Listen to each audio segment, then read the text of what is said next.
गुरु तो अनेक हैं। कुछ गुरु ऐसे हैं जो द्वार द्वार हाथ में वीणा और करताल लिए अपनी धार्मिकता का प्रदर्शन करते फिरते हैं। वे शिष्यों के कानों में मंत्र फूंकते और उनकी संपत्ति का शोषण करते हैं। वे ईश्वर भक्ति तथा धार्मिकता का केवल ढोंग ही रचते हैं। वे वास्तुतः अपवित्र और अधार्मिक होते हैं। श्री साईं बाबा ने धार्मिक निष्ठा प्रदर्शित करने का विचार भी कभी मन में नहीं किया। दैहिक बुद्धि उन्हें किंचित मात्र भी छू ना गई थी, परंतु उनमें भक्तों के लिए असीम प्रेम था। गुरु दो प्रकार के होते हैं, नियत और अनियत।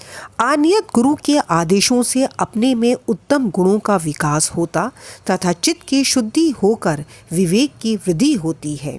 वह भक्ति पथ पर लगा देते हैं, परंतु नियत गुरु की संगति मात्र से द्वैत बुद्धि का हारस शीघ्र हो जाता है। गुरु और भी अनेक प्रकार के होते हैं जो भिन्न भिन्न प्रकार की सांसारिक शिक्षाएं प्रदान करते हैं। यथार्थ में जो हमें आत्मस्थित बनाकर इस भवसागर से पार उतार दे, वही सद्गुरु है। श्री साईं बाबा उसी कोटि के सद्गुरु थे। उनकी महानता अवर्णनीय है। जो भक्त बाबा के दर्शनार्थ आते, उनके प्रश्न करने के पूर्व ही बाबा उनके समस्त जीवन की त्रिकालिक घटनाओं का पूरा विवरण कह देते थे। वह समस्त भूतों में ईश्वर दर्शन किया करते थे। मित्र और शत्रु उन्हें दोनों एक समान थे। वे निस्वार्थी तथा दृढ़ थे। भाग्य और दुर्भाग्य का उन पर कोई प्रभाव ना था। वे कभी संशयग्रस्त नहीं हुए। देहधारी होकर भी उन्हें देह की किंचित मात्र आसक्ति ना थी। देह तो उनके लिए केवल एक आवरण मात्र था।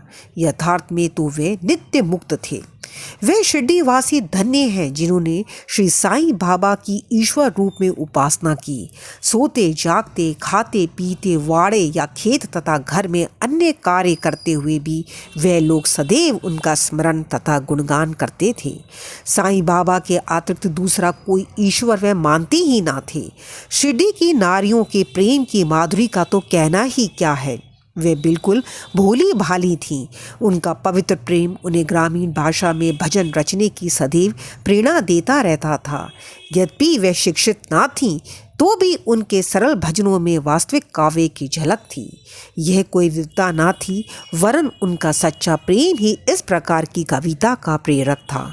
कविता तो सच्चे प्रेम का प्रकट स्वरूप ही है, जिसमें चतुर श्रोतागण ही यथार्थ दर्शन या रसिकता का अनुभव करते हैं। ओम साईं राम।